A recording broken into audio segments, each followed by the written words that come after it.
Buenos días, tardes o noches, mi gente. Aquí de nuevo el Catrín y le doy la bienvenida a mis relatos oscuros. Sin más, apaga la luz, ponte tus audífonos, porque esto ya comienza.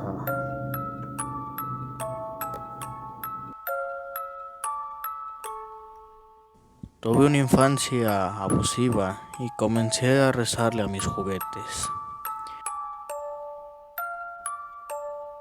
Mi padre era un hombre duro. Decir que nos aterrorizó a mí y a mi madre es un eufemismo. No era un alcohólico, solo era un hombre enojado y odioso. Estaba en su sangre, es su naturaleza. Apenas tomaba una pequeña infracción para que perdiera el control, gritando y arrojando cosas. Me golpeaba a mi madre, completamente perdido en su locura. Adoptaba una mirada en sus ojos, un estallido de fuego oscuro. Cuando actuaba de esa manera llegué a conocer esa mirada demasiado bien, al igual que lo hizo mi madre. Nos decía que no éramos nada, nos menospreciaba, nos humillaba, nos hacía sentir como que en verdad éramos nada. Cuando era niña no estaba consciente de muchas cosas. Siempre recordaba tener miedo constantemente. Siempre que él llegaba del trabajo, hacía mi mejor esfuerzo para hacerme invisible hasta la hora de dormir. Cuando me las ingeniaba para estar fuera de su radar, él tendía a dirigir su ira hacia mi madre. Mi madre era una mujer bastante grande, algo que mi padre le recordaba constantemente. Cuando la cena no estaba hecha o cuando la casa no estaba lo suficientemente limpia para sus estándares, él la reprendía. Se refería a ella como una vaca gorda y floja, una buena para nada, una cerda trágicamente patética. La golpeaba haciendo sonidos de animal de granja. Era terrible, pero era lo único que yo conocía. Como dije, mi madre era una mujer grande, pero ella era un alma tímida. Hablaba en tonos susurrantes, probablemente por los años de abuso, y nunca levantaba su mirada del suelo. Estaba avergonzada de su peso, pero la comida era uno de los pocos consuelos que encontraba. A veces, por la mañana, escuchaba desde mi habitación a mi padre gritándole antes de irse a trabajar. Yo salía a la cocina y ella estaba sentada en la mesa, con medio litro de helado, llorando y comiendo. La mayoría del tiempo ella estaba amoratada, un recordatorio de mi padre que él siempre estaba al mando. No sé ella por qué no lo dejó, no sé por qué nadie tomó la iniciativa y nos ayudó. Me sentía como una prisionera de mi propia vida, me sentía como que algo estaba mal conmigo. No entendía por qué mi padre se enojaba tanto. Recuerdo que en mi 7º cumpleaños mi madre me compró un animal de peluche. Bueno, en realidad no era un animal, era un fantasma de felpa. Era más o menos del tamaño de 2 puños de color negro. Tenía 2 grandes ojos azules y la tela estaba conformada de manera en que el fantasma tuviera una cola pequeña en forma de una lagrimita retorcida. Se veía como un fantasma de caricatura, pero coloreado con esa extraña tonalidad oscura. Amaba esa cosa. Lo llamé Spooky y se convirtió en mi mejor amigo. Spooky me escuchaba, se acostaba conmigo, me permitía llorar en él si era necesario. Llevaba a Spooky a todos lados, abrazando su cuerpecito blando en mis brazos. Era mi consuelo contra el ataque violento de la ira de mi padre. Incluso si mi padre me golpeaba, encontraba consuelo, sabiendo que Spooky estaría ahí. Después de eso, fue mi red de seguridad constante durante una temporada de mi vida, bastante confusa. A mi madre nunca le gustaba hablar acerca de mi padre.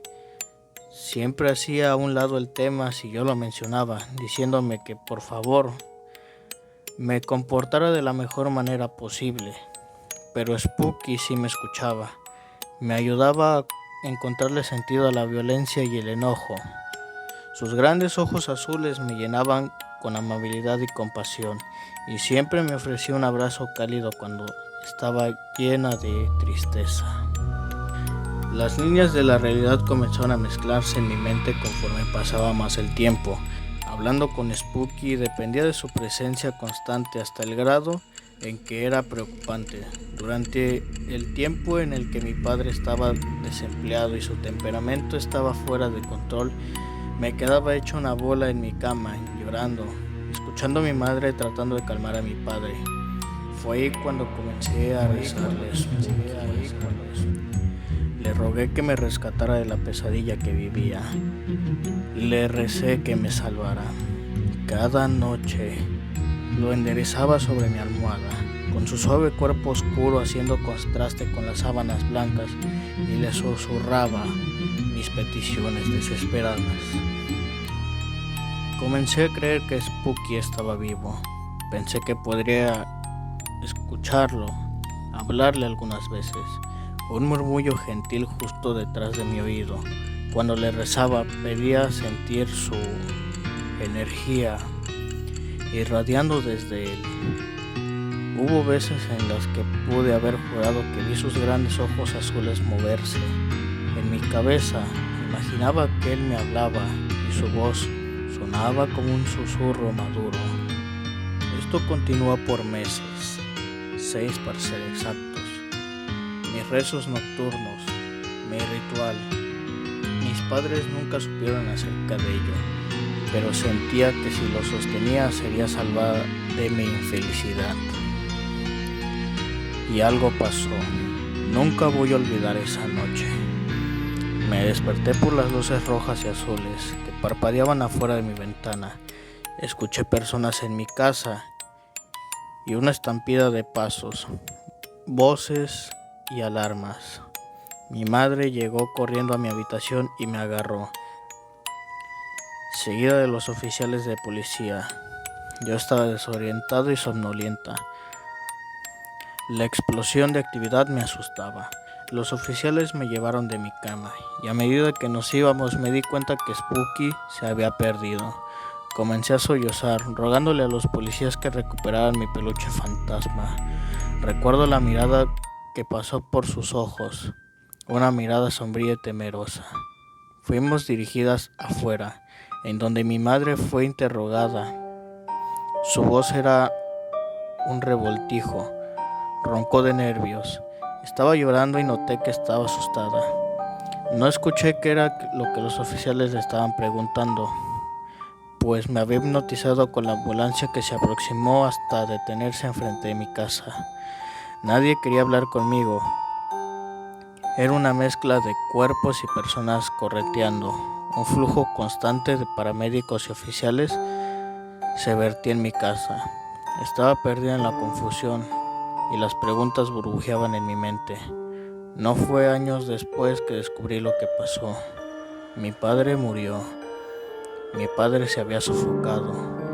Encontraron a Spooky atascado en la mitad de su garganta. Mis oraciones habían sido contestadas. Nunca volví a ver a Spooky después de esa noche y nunca hablé con mi madre al respecto tampoco, hasta el día de ayer. Han pasado 20 años y ahora nos está yendo mucho mejor. Tengo mi propio apartamento, pero insistí en que mi madre se mudara conmigo. Esa mujer rota. Los años de abuso han fracturado su mente. Necesita ayuda con muchas cosas, pero aún podemos hablar y encontrar manera para reír. Es mi madre y siempre estaré con ella hasta que su alma abandone esta tierra, y estaré ahí para cuidar de ella y atender cada una de sus necesidades. Ayer por la noche, después de unos cuantos tragos y algunas partidas de naipes, presioné a mi madre acerca de aquel día. Había estado en mi mente últimamente una molestia constante que se alzó desde las tinieblas de una mala infancia. Era algo que necesitaba aclarar en mi cabeza. Era un misterio que con la edad necesitaba ser escuchado. Mi Mi mamá me miró con los ojos ágiles y tomó otro trago desde su copa antes de contestar. ¿En serio no recuerdas nada? ¿Nada de esa noche?, me preguntó. Negué con la cabeza. Sus ojos se ampliaron. ¿No recuerdas lo que pasó? No, mamá, le dije, colocando una mano en la de ella. Lo único que recuerdo es que desperté en mi cama por las sirenas de policías. Le dio otro sorbo a su copa y la colocó en la mesa con una mano temblorosa. Y dijo: hija, comenzó, con sus ojos atenuados y enfocados. Llegaste a nuestra habitación aquella noche. Le fruncí el ceño. No tenía idea de lo que estaba hablando. Ella se relamió los labios y envolvió sus manos alrededor de las mías. Hija, me dijiste que nos liberarías, que nos querías liberar de tu padre. Mi corazón se empezó a acelerar. Mamá, ¿qué sucedió? El dolor entró en sus ojos. Te subiste en la cama a mi lado, al lado de tu padre, y le metiste ese fantasma en su garganta mientras yo me quedé sentado encima de él para mantenerlo quieto. Nunca te había visto así antes. Era como si fueras alguien más. Sabía que te debía detener, sabía que debía hacer algo, pero las lágrimas se derramaron desde sus ojos. Y dijo: odiaba a tu padre tanto que ayudé a que lo mataras. Mi visión se nubló y sentí que la bilis subía por mi garganta. La oscuridad reptó desde el rabillo del ojo y mi estómago hizo un crujir. Puse una mano en mi cabeza y me obligué a tomar un respiro. Observé a mi madre con los ojos desesperados. No, mamá, fue Spooky. Le rezaba para que matara a mi papá. Tuvo que haber sido él. Mi mamá ahora estaba llorando abiertamente y me apretó la mano. No, hija, no fue Spooky. Fuiste tú, fuiste tú, fuiste tú.